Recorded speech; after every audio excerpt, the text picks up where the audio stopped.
Fluid mechanics subject നമ്മൾ last പറഞ്ഞു നിർത്തിയത് ഇമ്പാക്റ്റ് ഓഫ് ജെറ്റ് വരെയാണ്. അപ്പോൾ ഇമ്പാക്റ്റ് ഓഫ് ജെറ്റിന് ശേഷം ഇനി ടർബൈൻസിനെ പറ്റിയിട്ട് ഡീറ്റെയിൽ ആയി പഠിക്കുന്നതിന് മുമ്പ് നമുക്ക് പഠിക്കേണ്ട ഒരു പോർഷൻ എന്ന് പറയുന്നത് ലേ out of A hydro electric power plant ആണ്. ഒരു ഹൈഡ്രോ ഇലക്ട്രിക് പവർ പ്ലാന്റിൽ എന്തൊക്കെ കമ്പോണൻസ് ആണ് വരുന്നതെന്നുള്ളതാണ് നമുക്ക് പഠിക്കാനുള്ളത്. അപ്പോൾ ഈ ഫിഗർ ആദ്യം തന്നെ ഒന്ന് എക്സ്പ്ലെയിൻ ചെയ്യാം. ഫസ്റ്റ് ഓഫ് ഓൾ, ഒരു റിവറിനെ കുറുകെയായിട്ട് ഒരു ഡാം കൺസ്ട്രക്റ്റ് ചെയ്ത് ഒരു റിസർവോയർ പോലെ ഫോം ചെയ്തിട്ടുണ്ടാവും. This is the reservoir. റിസർവോയറിലെ വാട്ടർ ലെവലാണ് ഈ ഹെഡ് റേസ് ആയിട്ട് ഡിനോട്ട് ചെയ്തിരിക്കുന്നത്. റിസർവോയറിൽ നിന്നും വാട്ടർ ഒരു ലാർജ് ഡയമീറ്റർ ഉള്ള പൈപ്പ് വഴി ടർബൈനിലേക്ക് എത്തിക്കുകയാണ് മെയിനായിട്ട് നടക്കുന്നത്. ഇതാണ് ഒരു general Leh out of the hydro electric power plant. അപ്പോൾ റിസർവോയർ ഉണ്ട്, അതിനെ ഫോം ചെയ്യാനായിട്ട് ഡാം ഉണ്ട്, ഡാമിൽ നിന്നും പെൻസ്റ്റോക്ക് വഴി വാട്ടറിനെ ടർബൈനെ എത്തിക്കുന്നു. ഇതാണ് മെയിനായിട്ട് നടക്കുന്ന പ്രോസസ്സ് എന്ന് പറയുന്നത്. അപ്പോൾ ഇതിനിടയ്ക്ക് ഒരു കമ്പോണൻറ്റും കൂടി ഉണ്ട്, അതൊരു റിസർവോയർ ആണ്, which is called as a surge tank. പെൻസ്റ്റോക്കിനും അതുപോലെ ടർബൈനും ഇടയ്ക്കായിട്ട് ഒരു സ്മോൾ റിസർവോയർ ഫോം ചെയ്യും, വിച്ച് ഈസ് കോൾഡ് ഉണ്ടാവും. അതിനെ പറയുന്ന പേരാണ് സർജ് ടാങ്ക് എന്ന്. ഓക്കെ, അപ്പോൾ ഇത്രയാണ് ജനറലായിട്ട് പറയാനുള്ള കമ്പോണൻസ്. ഇപ്പോൾ 1 by 1 ആയിട്ട് നമുക്ക് കമ്പോണൻസ് ഏതൊക്കെയാണെന്ന് നോക്കാം. ആദ്യമേ പറഞ്ഞു ഡാം ഉണ്ട്, വാട്ടറിനെ സ്റ്റോർ ചെയ്ത് ആ ഒരു റിസർവോയർ ഫോം ചെയ്യാനുള്ള പർപ്പസിന് വേണ്ടിയിട്ട്.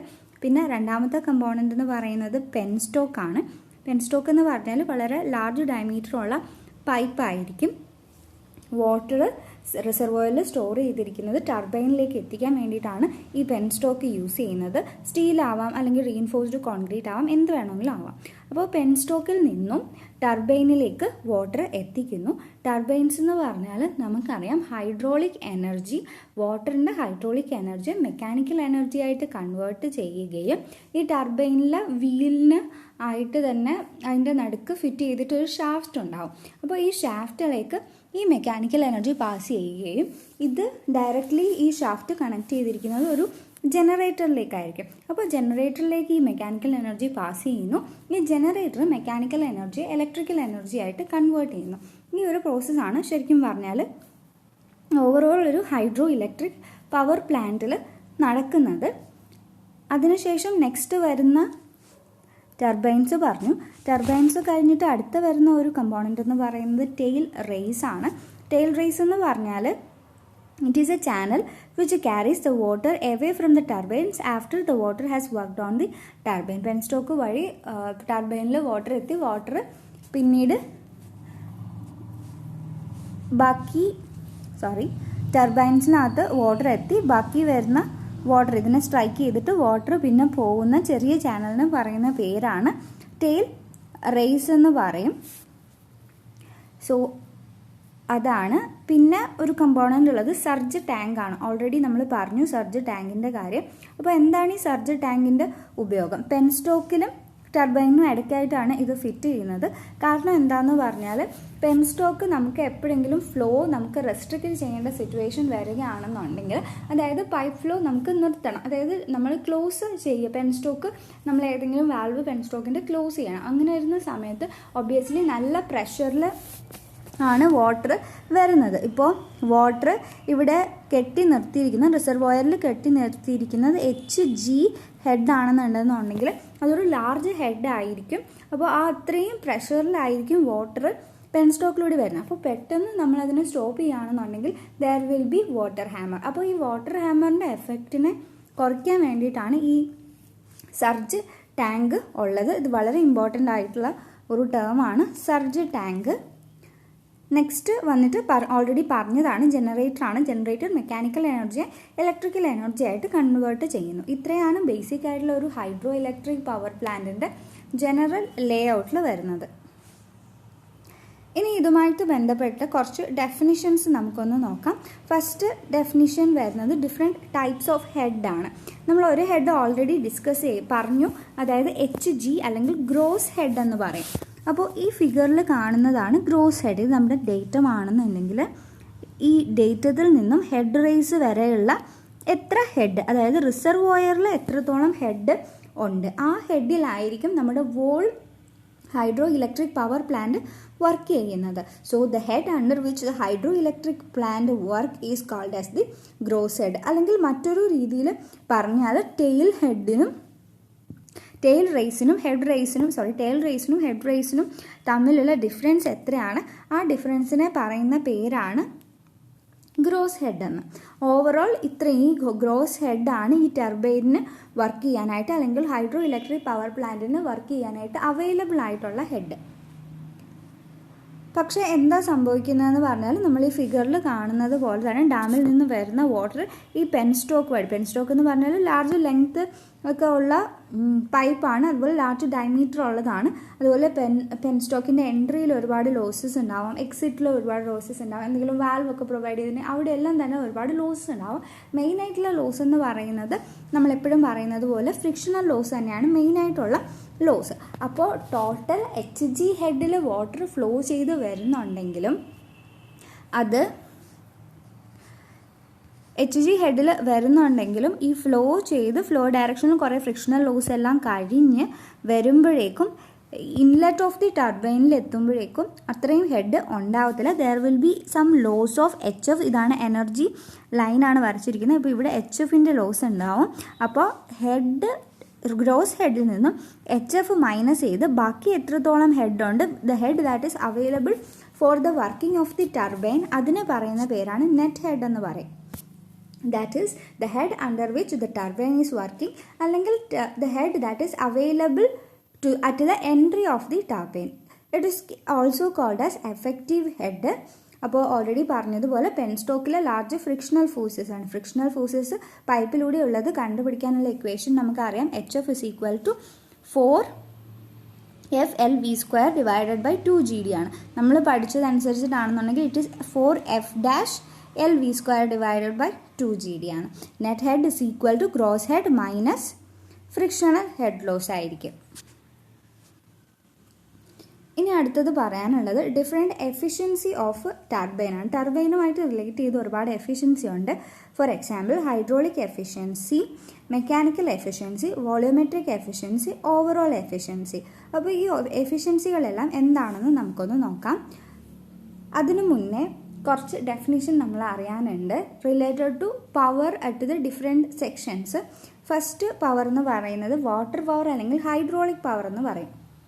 അതായത് നമ്മുടെ ഡാമിൽ നിന്നും പാസ് ചെയ്ത് വിടുന്ന വാട്ടറിന് എത്രത്തോളം പവർ ഉണ്ട്, ആ വാട്ടറിന് സ്വന്തമായിട്ട് എത്രത്തോളം പവർ ഉണ്ട്, അതിനെ പറയുന്ന പേരാണ് വാട്ടർ പവർ എന്നുള്ളത്. അല്ലെങ്കിൽ the power that is available at the inlet of the turbine. Inlet of the ടർബൈനിൽ എത്തുന്ന വാട്ടറിന് എത്രത്തോളം പവർ ഉണ്ട് അതിനെ പറയുന്ന പേരാണ് ഹൈഡ്രോളിക് പവർ എന്ന്.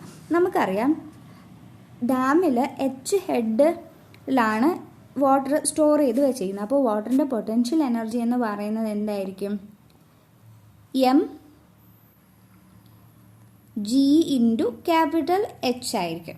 പവർ എന്ന് പറയുന്നത് നമുക്കറിയാം എനർജി പെർ സെക്കൻഡ് അല്ലെങ്കിൽ വർക്ക് ഡൺ പെർ സെക്കൻഡ് ആണ്. അപ്പോൾ ഇത് ഡിവൈഡഡ് ബൈ ടൈമും കൂടി വരുമ്പോഴേക്കും it is m dot mass flow rate into g into capital H എന്നുള്ളതാണ്. ഓക്കെ, അങ്ങനെയാണെന്നുണ്ടെങ്കിൽ മാസ് ഫ്ലോ റേറ്റ് നമുക്കറിയാം റോ ഇൻറ്റു ഡിസ്ചാർജ് ആണ്. Rho into discharge into H. This is the equation for the water power അല്ലെങ്കിൽ hydraulic പവറിൻ്റെ equation ആണ് raw Q G into H. ഒരു overseer level എക്സാമിന് ഈ ഒരു ക്വസ്റ്റ്യൻ ചോദിച്ചിട്ടുണ്ടായിരുന്നു. വാട്ടർ പവർ കണ്ടുപിടിക്കാനായിട്ട് ക്വസ്റ്റ്യൻ ഉണ്ടായിരുന്നു. നെക്സ്റ്റ് പവർ എന്ന് പറയുന്നത് റണ്ണർ പവർ ആണ്. അപ്പോൾ റണ്ണർ പവർ എന്ന് പറയുന്നത് ഈ വാട്ടർ പവറിനേക്കാളും ഡിഫറെൻ്റ് ആണ്. എന്തുകൊണ്ടാണ് അങ്ങനെ ഡിഫറൻസ് വരാനുള്ള കാരണം എന്ന് പറഞ്ഞാൽ ഈ ഫിഗറിൽ കാണുന്നത് പോലെ വാട്ടർ വന്നിട്ട് ഈ ടർബൈനിലെ ഓരോ പ്ലേറ്റിനെയും ഹിറ്റ് ചെയ്യുകയാണ് ചെയ്യുന്നത്. അപ്പോൾ എന്താ നടക്കുക എന്ന് പറഞ്ഞാൽ ഒരു കേസ് വരുന്നത് ഇങ്ങനെ ഹിറ്റ് ചെയ്യുന്ന സമയത്ത് ഒബ്വിയസ്ലി ഈ പ്ലേറ്റ് അല്ലെങ്കിൽ ഈ കാണിച്ചിരിക്കുന്ന വെയിനൊന്നും ഭയങ്കര സ്മൂത്ത് ആയിരിക്കില്ല. അപ്പോൾ ഫ്രിക്ഷണൽ ലോസസ് ഉണ്ടാവാം. മറ്റൊരു കേസ് വളരെ ഇമ്പോർട്ടൻ്റ് ആയിട്ടുള്ള കേസ് എന്ന് പറയുന്നത് നമ്മൾ പാസ് ചെയ്ത് വിടുന്ന ഒരു ജെറ്റ് ഓഫ് വാട്ടറാണ് പാസ് ചെയ്ത് വിടുന്നത്. ആ ജെറ്റ് ഓഫ് വാട്ടർ ഫുള്ളും ചെന്നിട്ട് ഈ പ്ലേറ്റുകളിൽ അല്ലെങ്കിൽ വെയിനുകളിലേക്ക് സ്ട്രൈക്ക് ചെയ്യുന്നു എന്ന് നമുക്ക് ഒരിക്കലും പറയാനായിട്ട് സാധിക്കില്ല. അപ്പോൾ കുറേ വാട്ടർ സ്ട്രൈക്ക് ചെയ്യാതെ തന്നെ ടെയിൽ റേസിലേക്ക് പാസ് ചെയ്ത് പോകുന്നതായിരിക്കും. കുറേ വാട്ടർ ടെയിൽ റേസിലേക്ക് അങ്ങനെ പാസ് ചെയ്ത് പോകും. അപ്പോൾ ആ ഒരു ഡിസ്ചാർജ് അല്ലെങ്കിൽ അത്രയും വാട്ടർ എന്ന് പറയുന്നത് ലോസ് ആയി പോവാണ്. അപ്പോൾ ഇതിനർത്ഥം എന്താണെന്ന് പറഞ്ഞാൽ വാട്ടറിൻ്റെ ഫുൾ പവർ വാട്ടർ അത് റണ്ണറിന് കൊടുക്കുന്നില്ല എന്നുള്ളതാണ്. അപ്പോൾ എത്രയാണ് റണ്ണറിലേക്ക് ഡെലിവേർഡ് ആയിട്ടുള്ള power by the water, it is called as the runner power. The power given to the runner by the water, it is called as the runner power, അല്ലെങ്കിൽ നമ്മൾ RP എന്ന് ഡിനോട്ട് ചെയ്യും. പിന്നെ ഉള്ളതെന്ന് പറഞ്ഞാൽ ഷാഫ്റ്റ് പവറാണ്. ഇപ്പോൾ റണ്ണർ പവർ നമ്മൾ പറഞ്ഞു. അപ്പോൾ റണ്ണറിന് വാട്ടറിൽ നിന്ന് കുറച്ച് പവർ കിട്ടി. ആ പവർ വെച്ചിട്ടാണ് ഈ ഷാഫ്റ്റ് റൊട്ടേറ്റ് ചെയ്യുന്നത്. പക്ഷേ this are all mechanical parts moving mechanical പാർട്സുകൾ തമ്മിൽ obviously there will be some frictional losses between the shaft and the runner. അതുപോലെ ഇത് വർക്ക് ചെയ്യുമ്പോഴും വേറെ ഒരുപാട് ബിയറിംഗ് ലോസസും കാര്യങ്ങളൊക്കെ ഉണ്ടാവും. അപ്പോൾ ഇത് കാരണം ഈ റണ്ണറിന് എത്ര പവർ കിട്ടി അത്രയും പവർ തന്നെ ഷാഫ്റ്റിന് കിട്ടുന്നില്ല. So the shaft power is equal to runner power minus some mechanical losses. അപ്പോൾ ഈ ഷാഫ്റ്റ് പിന്നെ കണക്ട് ചെയ്തിരിക്കുന്നത് എങ്ങോട്ടാണ്? ജനറേറ്ററിലേക്കാണ് കണക്ട് ചെയ്തിരിക്കുന്നത്. സോ ജനറേറ്ററിനും ഈ ഷാഫ്റ്റിൻ്റെ ഫുൾ പവർ കിട്ടുന്നില്ല. There will be some losses due to the working of the generator called as generator losses. So generator power is equal to shaft power minus generator losses ആയിരിക്കും. ഇനി നമുക്ക് different എഫിഷ്യൻസീസിനെ പറ്റിയിട്ട് discuss ചെയ്യാം. First efficiency എന്ന് പറയുന്നത് hydraulic പവറാണ്, അല്ലെങ്കിൽ ηH വെച്ചിട്ട് ഇതിനെ നമുക്ക് ഡിനോട്ട് ചെയ്യാം. ηH എന്ന് പറഞ്ഞാൽ നമ്മുടെ വാട്ടറിൻ്റെ ഹൈഡ്രോളിക് എഫിഷ്യൻസി ആണല്ലോ. വാട്ടർ എത്ര പവർ ഉണ്ടായിരുന്നു, വാട്ടറിന് എത്ര പവർ റണ്ണറിലേക്ക് ട്രാൻസ്മിറ്റ് ചെയ്യാനായിട്ട് സാധിച്ചു. So it is a ratio of the power output. Efficiency എന്ന് പറയുന്നത് എപ്പോഴും ഓൾറെഡി നമ്മൾ ഡിസ്കസ് ചെയ്തതുപോലെ ഔട്ട്പുട്ട് ബൈ ഇൻപുട്ടാണ്. ഇൻപുട്ട് എന്ന് പറയുന്നത് വാട്ടറിന് എത്രത്തോളം പവർ ഉണ്ടായിരുന്നു, that is the water power. Water എത്രത്തോളം പവർ കൊടുത്തു, that is the output, that is the runner power. So the hydraulic efficiency is the runner power divided by water power ആണ്. അടുത്തത് mechanical efficiency ആണ്. Mechanical efficiency എന്ന് പറഞ്ഞാൽ റണ്ണറിന് power കിട്ടി, runner rotate ചെയ്യുന്നു, റണ്ണർ കണക്ട് ചെയ്തിരിക്കുന്നത് ഷാഫ്റ്റിനാണ്. അപ്പോൾ ഔട്ട്പുട്ട് എന്ന് പറയുന്നത് ഷാഫ്റ്റ് പവറും ഇൻപുട്ട് എന്ന് പറയുന്നത് റണ്ണർ പവറുമാണ്. So the mechanical efficiency means the ratio of shaft power divided by runner power ആയിരിക്കും. നെക്സ്റ്റ് എഫിഷ്യൻസി എന്ന് പറയുന്നത് വോളിയോമെട്രിക് എഫിഷ്യൻസി. ഓൾറെഡി പറഞ്ഞതുപോലെ നമ്മൾ ഫുൾ വോളിയം ഓഫ് വാട്ടർ നമ്മൾ ഡാമിൽ നിന്ന് പാസ് ചെയ്യുന്നത് റണ്ണറിനെ സ്ട്രൈക്ക് ചെയ്യുന്നില്ല. സോ എത്രത്തോളം വാട്ടർ റണ്ണറിനെ സ്ട്രൈക്ക് ചെയ്യുന്നു അത് divided by total volume supplied to the turbine. ഇതിനെ പറയുന്ന പേരാണ് വോളിയോമെട്രിക് എഫിഷ്യൻസീസ് എന്ന് പറയും. ഇനി അടുത്തത് overall efficiency this is related to the ടർബൈൻ്റെ ഓവറോൾ എഫിഷ്യൻസീസ് എന്ന് പറയുന്നത് ടർബൈനിൽ നമുക്ക് അവസാനം കിട്ടുന്ന പവർ എന്നുള്ളത് ഷാഫ്റ്റ് പവറാണ്. ഔട്ട്പുട്ടായിട്ട് കിട്ടുന്നത് ഷാഫ്റ്റ് പവറാണ്. ഇത് ടർബൈൻ്റെ മാത്രം കാര്യമാണ്, ജനറേറ്ററിൻ്റെ കാര്യം പറയുന്നില്ല. സോ ടർബൈനിൽ നിന്ന് നമുക്ക് ലാസ്റ്റ് കിട്ടുന്നത് ഷാഫ്റ്റ് പവറാണ്. ഷാഫ്റ്റ് പവർ ഡിവൈഡഡ് ബൈ എത്രയാണ് ഇൻപുട്ട് നമ്മൾ കൊടുത്തത്, വാട്ടറിൻ്റെ power. So water power it is a ratio of the shaft power divided by water power ആയിരിക്കും. Overall efficiency is ratio of shaft power divide by water power. രണ്ട് ന്യൂമറേറ്ററിലും ഡിനോമിനേറ്ററിലും നമ്മൾ runner power വെച്ചിട്ട് മൾട്ടിപ്ലൈ ചെയ്യുന്നു. So we get shaft power divided by runner power and runner power divided by water power. അപ്പോൾ shaft power divide by runner power നമുക്കറിയാം mechanical എഫിഷ്യൻസിയാണ്. Runner power divide by water power it is a hydraulic efficiency. So we get the overall efficiency ηo is equal to ηm into ηh എന്ന് കിട്ടും. Similar എഫിഷ്യൻസീസിൻ്റെ ഒരു definitions നമ്മൾ ഇറിഗേഷനിൽ നമ്മൾ പഠിച്ചതാണ്. അപ്പോൾ അതുമായിട്ട് റിലേറ്റ് ചെയ്ത് നമുക്കിത് പഠിക്കാനായിട്ട് സാധിക്കും. അതുപോലെ തന്നെ ഇപ്പോൾ ഷാഫ്റ്റ് പവർ P ആണെന്നുണ്ടെങ്കിൽ ഓവറോൾ എഫിഷ്യൻസി നമുക്ക് P divided by ρg/QH divide by 1000 kilo വാട്ടിലാക്കാൻ വേണ്ടിയിട്ടാണ് ഡിവൈഡ് ബൈ 1000 കൊടുത്തിരിക്കുന്നത്. വാട്ടർ പവറിൻ്റെ ഇക്വേഷനാണല്ലോ നമുക്കറിയാം. Water power is equal to ρ into G into QH ആണ്. സോ ഇത്രയും കാര്യങ്ങളാണ് ഇന്നത്തെ ക്ലാസ്സിൽ പറയാനുള്ളത്. നെക്സ്റ്റ് ക്ലാസ്സിൽ നമ്മൾ ഡിഫറെൻറ്റ് ക്ലാസിഫിക്കേഷൻ ഓഫ് ടർബൈൻസ് ആയിരിക്കും കാണുന്നത്.